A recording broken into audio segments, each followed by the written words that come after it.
વાત કરીએ ગુજરાતમાં સૌ પ્રથમવાર એમ્બેઝીએ પ્રોફાઇલ એક્સચેન્જની સર્જરી સુરતની નવી સિવિલ હોસ્પિટલના ડોક્ટરે સફળ રીતે કરી છે। દર્દીને સ્વસ્થ કરવા નવી સિવિલ હોસ્પિટલમાં અંદાજે 1.28 કરોડના ઇન્જેક્શનો વિનામૂલ્યે અપાયા હતા। 41 વર્ષીય જન્મથી હિમોફિલિયાના પીડિત લાલુભાઈ લોહનું સફળ ઓપરેશન કરીને સ્વસ્થ કર્યા છે।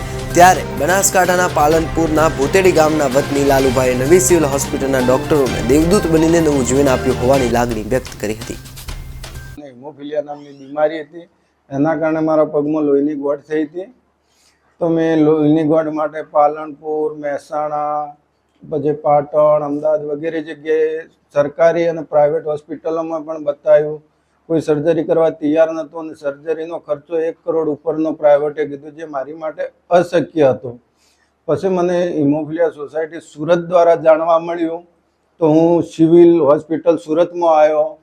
જ્યાં સિવિલ સુરત હોસ્પિટલમાં ચૌધરી સાહેબ ઓર્થોપેડિકને અમે મળ્યા, તો એમને કીધું કે તમારી સર્જરી થઈ જશે અને મારી સર્જરી એમને કરી, નિઃશુલ્ક કરી, 1 રૂપિયાના ખર્ચ વગર, અને મારી સુખ શાંતિ સર્જરી થઈ। અને તદુપરાંત આ ઓપરેશનની પણ પ્રાઇવેટમાં 3 થી 4 લાખ કરવાની એની ફી થતી હોય છે। તો એ બધી જ તમામ પ્રકારની સારવાર અત્રે સિવિલ હોસ્પિટલમાં ફ્રી ઓફ ચાર્જ કરવામાં આવી। એમાં ડૉક્ટર ધારિત્રી પરમાર, અમારા મેડિકલ સુપરિન્ટેન્ડન્ટ અને ઓર્થોપેડિક વિભાગ અને નર્સિંગ સ્ટાફ તમામનો ખૂબ સાથ સહકાર રહ્યો છે।